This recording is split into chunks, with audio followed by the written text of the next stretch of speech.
Magandang buhay mga Ellen! Nagbabalik pa rin tayo dito kay Budget Bikes Cavite. Nung last time, meron tayong binaytik dito na bagong labas lang ni Beta, yung fixed gear nila, si Beta Wild. So, napaka-wild no? Hindi, charot lang. Ngayon naman, ibabay-check natin yung bagong version ni Beta Hybrid X. So, ito yung version 2 ng Beta Hybrid. So, mamaya sabihin ko sa inyo kung ano yung binago dito, bakit siya naging version 2 ng hybrid. So, like, comment, and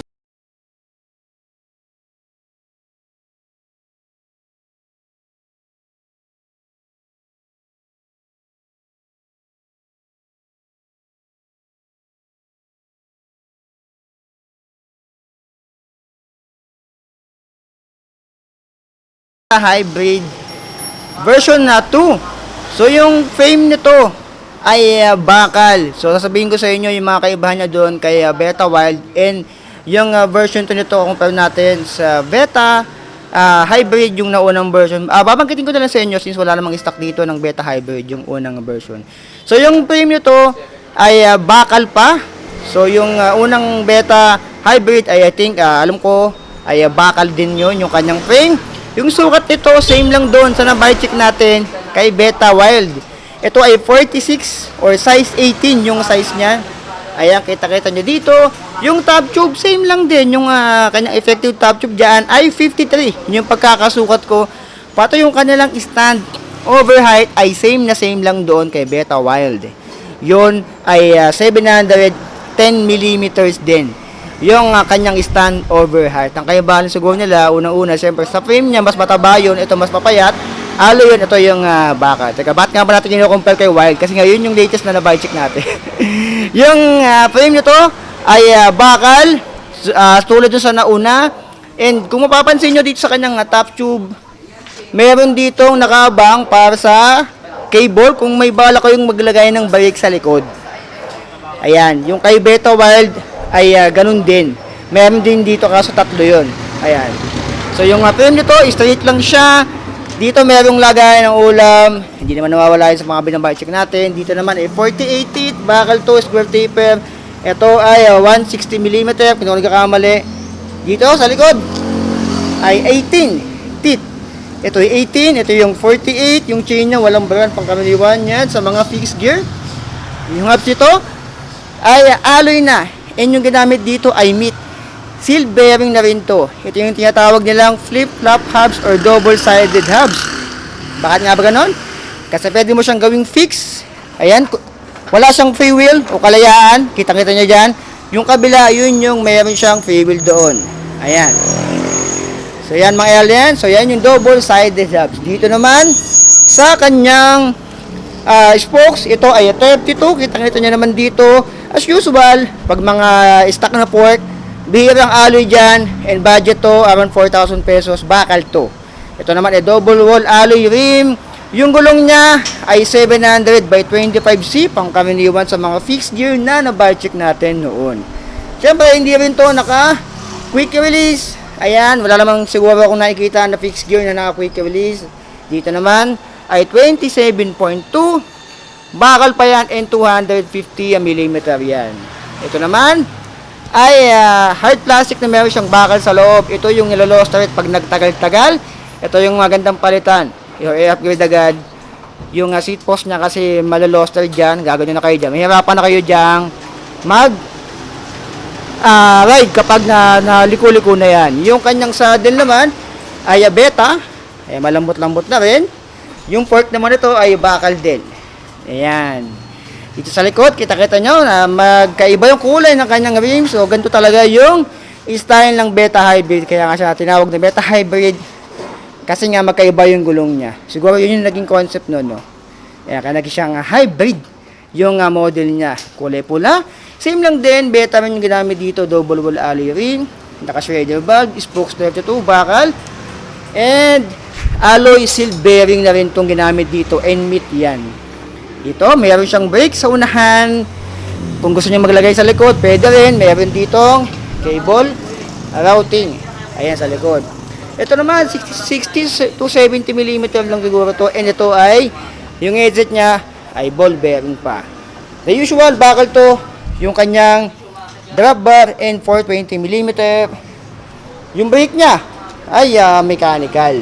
So, timbangin muna natin si Beta Hybrid. Tignan natin kung ano yung timbang. Okay, timbangan natin si Beta Hybrid version 2. Ayan, 00. Ito rin yung ginamit natin pantimbang kay Beta Wild. So, 14 kg si Beta Wild. Tignan natin kung anong timbang ito. Bakal yung frame nito. Si Beta Wild ay alloy. 3, 2, 1. Dahan-dahan lang dahil naka-manual tayo, hindi tayo naka-digital. Ayan. So, tignan natin. Mas magaan siya ng konti. Ayan. Almost 13.5 lang siya. Or 12.5. Oo nga, ayan yung 10. Ito yung 10, 11, 12.5. Si Beta ano yata ay 40 na pagkakatimbang ko. Okay, ngayong nakuha na natin yung timbang ni Beta Hybrid. So medyo nagulat ako kasi mas magaan to ng konti doon kay Beta Wild. Yun kasi isa 14 kg yung timbang natin. Ito is around 13 to 12.5 kg lang siya. Bakal yung kanyang frame si Beta Wild ay alloy. Siguro kaya mas magaan to ng konti doon kasi mas mataba yung ginamit doon. Yung tubular kasi noon, tsaka yung top tube ni Beta o yung frame niya mismo ay medyo may katabaan katulad kay Garuda Tempest. Ito kasi si Beta Hybrid, ganto-ganto rin yung unang version. Mapayat lang siya dito. Ayan. So maliit lang yung pagkaka-tubular niya dito. So yung frame niya kahit bakal yan ay maliit naman. Yung konti lang yung pagkakabakal na ginamit sa kanya. Ayan, mas bigat siguro si Beta Wild dahil nga mas mataba yung kanyang frame. Kahit alloy pa yung ginamit sa kanya. So ano nga bang binago dito sa version 2 ni Beta Hybrid X? Ang binago na talaga dito kaya siya naging version 2 ay yung hubs niya. Yung hubs niya kasi ay dati tong bakal and non-seal bearing. Pero ngayon, ang ginamit dito ay meat alloy na yan and the seal bearing. Yun lang yung binago sa kanya sa version 2 ng Beta Hybrid.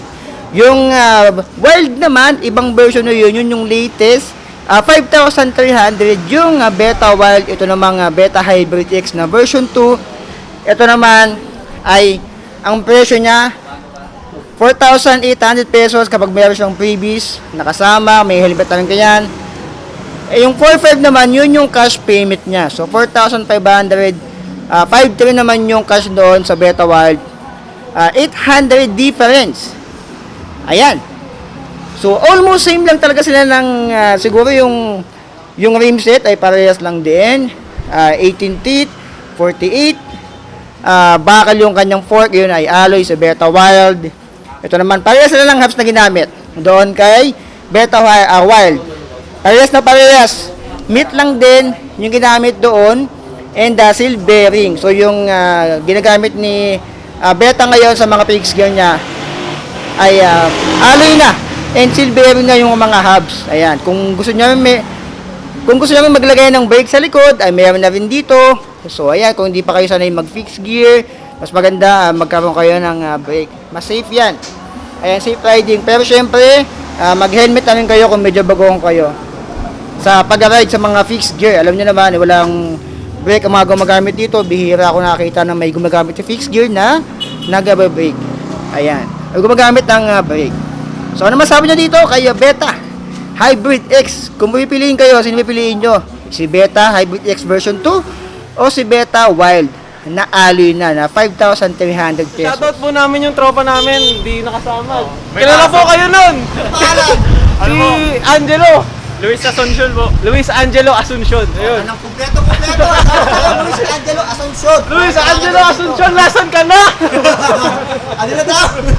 Ano ang pangalan niya? Mga pangalan niya lang? Gerald po, Gerald. Ian po, Ian. Gerald and Ian. So shoutout Sir Gerald and Ian. Ingat Right side din po.